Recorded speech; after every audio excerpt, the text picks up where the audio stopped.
రాజేంద్ర ప్రసాద్ గారు అప్పుడప్పుడు స్పీచ్‌ల్లో కొన్ని కొన్ని వివాదాల్లోని ఇలా చిక్కుంటాడు. రీసెంట్ టైమ్స్‌లో గూడా మళ్ళీ ఒకటయింది. మీరెప్పుడూ మాట్లాడలేదా? ఆయన పెద్దాయన అని అందరూ హ్మ్. ఆయనకి ఈ మధ్య కొంచెం షాక్ తగిలింది కదా! కూతురు హ్మ్. హ్మ్. హ్మ్. అవన్నీ జరగడంతోని ఆయన కొంచెం హ్మ్. అంటే కొంచెం మైండ్ మామూలుగా కూడా ఆయన కొంచెం తొందరగా హ్మ్. మాట అంటారు. హ్మ్. హ్మ్. ఈజీ గోయింగ్ ఆయన. హ్మ్. ఈజీగా అనేస్తారు. హ్మ్. నేను కూడా ఉంటే ఏంటే కళ్యాణి అని పిలుస్తారు నన్ను కూడా. హ్మ్. హ్మ్. మరి నన్ను అందరూ అలా పిలవరు మరి. అవును. జనరల్‌గా అమ్మ బాగున్నావా అంటారు. లేకపోతే మేడం బాగున్నావా అంటారు. ఏమ్మా అంటారు. చెల్లి, అక్క, చెల్లిలు. హ్మ్. ఏంటే అని అనే ఇది ఉండదు. ఆయన హ్మ్. ఎవరైనా షూటింగ్‌లో ఉండి ఏంటే కళ్యాణి ఏంటమ్మా ఏం చేస్తా ఏదో ఒకటి మాట ఆయన వే ఎవరినైనా అంత.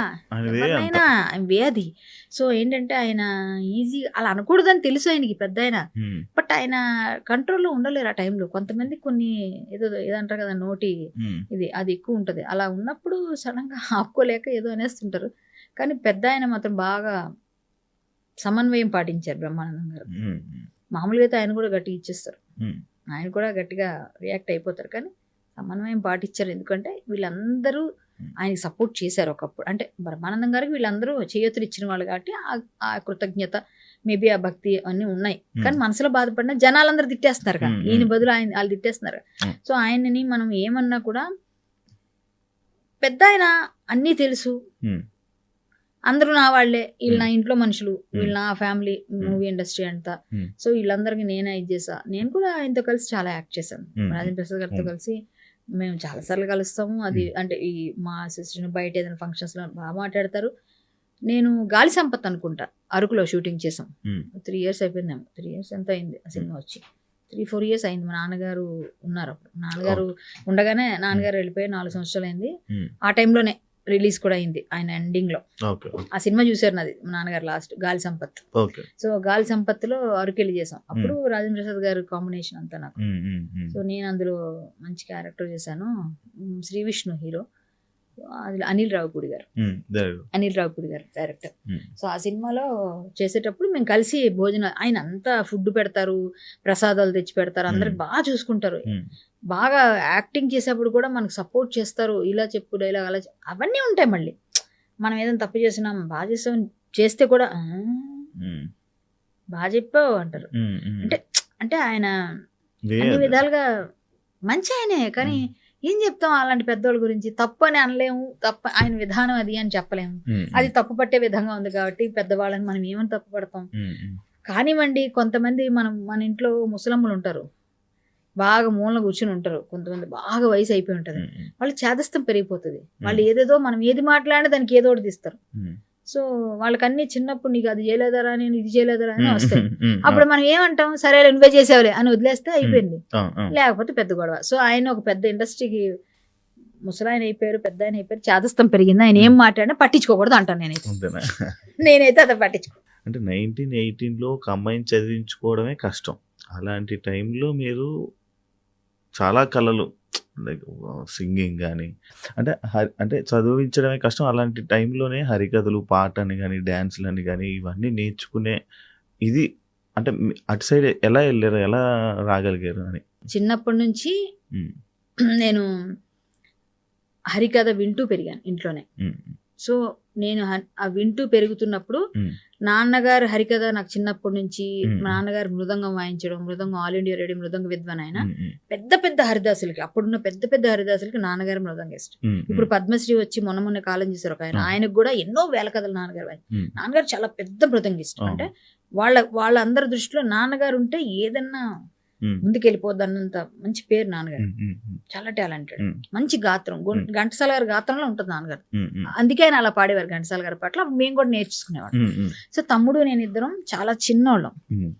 తమ్ముడికి అంతే 1 ఇయర్ మీరు చెప్పిన హ్మ్. 80కి. హ్మ్. సో, నాకు వాడికి 1 ఇయర్ డిఫరెన్స్. హ్మ్. సో, నేను ఏమంటానంటే ఇప్పుడు ఈ విధంగా మేము చిన్నప్పుడు నేను హ్మ్. 95 80 అంటే 80 అంటే ఆ 80స్ మొత్తం. 80స్‌కి నేను అసలు ఇంకా నేనెంతండి చాలా ఇప్పుడు చిన్న. లేదు 1989కి 10 ఇయర్స్ కూడా లేవు. ఆ 10 ఇయర్స్ టైంకి ఉంటాయి. ఆ! అలా అనుకుందాం. అదే. సో, నేనిప్పుడు ఆ టైంలో హరికథ నేర్చుకోవడం మొదలుపెట్టాం కదా! విన్నాను. So, okay. ఓకే. అనుకుందాం నేను ఆ 80స్‌కి చిన్న పిల్లని. హ్మ్. హ్మ్. సో, నేను 94, 95 ఆ టైంలో నా 10థ్ క్లాసు. ఆ టైంలో నేను అలా హ్మ్. ఉన్నాను. హ్మ్. హ్మ్. నేను అలా ఉన్నాను కాబట్టి నేను అప్పటికి హ్మ్. కరాటే నేర్చుకున్నాను. హరికథ నేర్చుకున్నాను. Hmm. చదివించడం కష్టం. మా అవును. ఇంట్లో మేము కష్టాలు పడి వచ్చాం. మా నాన్నగారు Hmm. చాలా కష్టపడి మమ్మల్ని పెంచారు. Hmm. మాకు ఫుడ్ తినడానికి కష్టపడాల్సిన రోజులే అవన్నీ. ఓపెన్ గా చెప్పాలంటే మేము 2 పిల్లల్ని పెంచాలి, వాళ్ళు Hmm. బాగా చదువుకోవాలి. Hmm. కాబట్టి నాన్నగారు రాత్రి పగలు హరికథలు చెప్పేవారు, వెళ్ళి మృదంగం వాయించేవారు. Hmm. పల్లెటూరుకు వెళ్ళి మా నాన్నగారు కోతలు నూర్పులు అయినప్పుడు వెళ్ళి రామనామస్మరణ చేసి హరికథ చెప్పి మా తమ్ముడు చిన్న డోలకు పట్టుకొని వెనక సపోర్ట్కి వెళ్ళేవాడు. Hmm. వీళ్ళిద్దరు సైకిల్ మీద వెళ్ళి 20 కిలోమీటర్లు 10 కిలోమీటర్ రేడియస్లో ఉన్న అన్ని ఊర్లకి వెళ్ళి ఆ రామాలయం దగ్గర రామాని రామనామ కీర్తన చేసి రాముడి గురించి పాడి రామ సంకీర్తన చేస్తే నచ్చిన వాళ్ళు వచ్చి హరికథ చెప్పారు కదా అని విన్నవాళ్ళు ఎవరికో మనసు కరిగి ఆ పాట బాగుంది అంటే నాన్నగారు ఓంకారనాదాలు లేకపోతే శంకర నాద శరీర పాడితే మైక్లో అలా జనాలందరూ వచ్చి కూర్చుండిపోయారట. ఆ పాట విని వచ్చేసేవారు. అంత మంచి గాత్రం నాన్నది. సో వచ్చి మా పిల్లలు ఫీజులు కట్టుకోవాలి కదా అని ఆయన కష్టపడితే ఈ రోజు కరాటే కళ్యాణ్ ఉంది. ఆ రోజు నాన్నగారు వెళ్ళి అక్కడ వెళ్ళి కష్టపడి రూపాయి 2 రూపాయలు 5 రూపాయలు ఇన్ని వస్తే ఆ చిల్లరలే అంతా రూపాయి నోట్ల కన్నా కూడా చిల్లర ఎక్కువ ఉండేది. రూపాయి 2 రూపాయలు ₹1.50 పావలా ఇవన్నీ ఆ టైంలో అవే ఎక్కువ. కానీ అవన్నీ నేను ఉదయాన్నే మాకు నైట్ ప్రోగ్రామ్కి వెళ్ళి వచ్చేసరికి 12, 11 నేను పడుకుండిపోయేదాన్ని, నాకు తెలియదు. సో తమ్ముడు నాన్నగారు నిద్ర ఉండేది కదా, వాడు పాపం చిన్నప్పుడు వచ్చేవాడు నాన్నగారితో పాటు వచ్చాడు. ఇలా సైకిల్ మీద కూర్చుని నిద్రపోతుంటే ఇలా ముందును కూర్చోబెట్టి తక్కువ వచ్చేవాడు. 11 అంత అప్పుడు 11 అంటే నిద్రపోవడం అంటే ఎక్కువ. 9కి 7కి మొదలు పెట్టినా 7కి మొదలు పెట్టినా కవిట్లో మా తాతగారు శ్రీకాకుళం 7:30కి అక్కడ పడుకునేవాళ్ళు. మా ఇంట్లో కూడా అంతే 9 లోపల. ఇప్పుడు కూడా ఉంది. అప్పుడు మేము 7-8 గంటలకు పడుకునేవాళ్ళం చిన్నపిల్లలం కాబట్టి. ఎవరైనా అంతే అప్పుడు ఆ ఊరిలో. సో నాన్నగారు 10, 10:30, 11కి వచ్చేవారు. నేను పడుకునేది నిద్రలోనే. ఉదయం లేచాక నేను తమ్ముడు ఇద్దరు లెక్క పెట్టడం అవన్నీ. 20 వచ్చింది, 30 రూపాయలు వచ్చింది, 50 రూపాయలు, ఇవన్నీ మా అమ్మ జాగ్రత్త చేసి చిట్టీలు కట్టి లేకపోతే అవి చేసి ఇవి చేసి మా ఫీజులు కట్టి ఏదో పుస్తకాలకి వాటికి ఫీజులు పెద్ద ఉండవు, గవర్నమెంట్ స్కూల్లోనే చదివాం కాబట్టి. కానీ పుస్తకాలు బట్టలు ఉంటాయి కదా కామన్గా, మా పిల్లలు బాగా పెరగాలి అని అట్లా మమ్మల్ని అందరినీ కష్టపడి నాన్నగారు చదివిస్తే మా తమ్ముడిని నన్ను ఈ రోజు తమ్ముడు కానీ నేను కానీ ఒక స్థాయిలో ఉన్నాం. మేము ఏ చెడు అలవాట్లకి మేము వెళ్ళలేదు. ఎందుకంటే కష్టాలు చూసాం. మనకి ఇప్పుడు ఇండస్ట్రీలో వచ్చి 25 సంవత్సరాలు పబ్బు తెలియదు. ఏదైనా రిలీజ్ ఫంక్షన్స్ కి వాటికి వెళ్ళడం తప్ప పర్సనల్ గా నేను ఎప్పుడు నేను ఎప్పుడు వెళ్ళి చూసుంటావు ఎక్కడ కనిపించాను. నేను ఎప్పుడైనా ఏ పార్టీలో కనిపిస్తానా? కనిపించండి. ఎందుకంటే నేను అది కాదు. నేను ఎంతసేపు ఆర్థడాక్స్ ఫ్యామిలీ నుంచి వచ్చామా, మా నాన్నగారు మా అమ్మగారు సంగీతం విద్య ఎలాగా హరికథ అవన్నీ పట్టేసాయి. మన సంప్రదాయం వీటితోనే ఉన్నానేమో. నేను అలాగే నాకు చిన్న చిన్నవి ఇండస్ట్రీకి వచ్చాక అనిపిస్తుంటాయి. కానీ ఏ రోజు మనం విచిత్రమైన పోకళ్ళకి పోకుండా ఇప్పటివరకు అలాగే 25 years లో నేను ఇలాగే ఉన్నాను. నన్ను తిట్టేవాడు క్యారెక్టర్స్ చూసి క్యారెక్టర్ నాది అనుకుంటే ఎట్లా? Please subscribe to iDream. Please subscribe to iDream. Please subscribe iDream. And please subscribe to iDream. For more videos, subscribe to iDream. Please like, share and subscribe to the channel. Congratulations, iDream. Subscribe to iDream. Subscribe to iDream. So subscribe to iDream Media. iDream ki iDream team andarki huge congratulations. Please subscribe iDream Media. Please subscribe to iDream. Subscribe iDream. Please subscribe to iDream.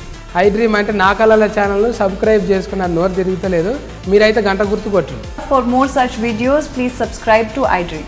Subscribe to iDream. Please subscribe to iDream. Please subscribe iDream Media. Please do subscribe to iDream. Please subscribe to iDream Media. For best entertainment and information, please subscribe iDream. And don't forget to subscribe to iDream.